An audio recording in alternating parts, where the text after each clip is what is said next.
యుద్ధ రంగమున గొలియాతును చూసి అందరూ భయపడినారు. గొలియాతు లాంటి భయంకరమైన యుద్ధ వీరుని చేతిలో తప్పించుకోవటం అన్నా, బతకటం అన్నా అసంభవం అని చెప్పి ఏ ఒక్కరూ గొలియాతుతో యుద్ధము చేయటానికి ముందుకు రాలేదు.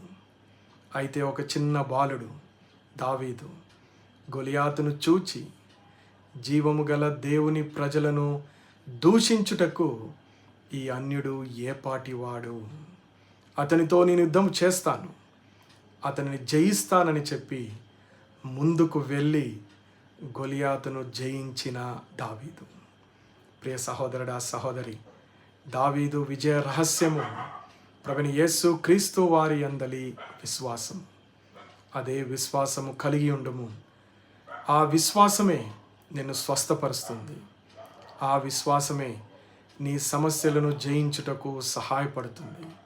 ఆ విశ్వాసమే నీకు బలాన్ని ఇస్తుంది.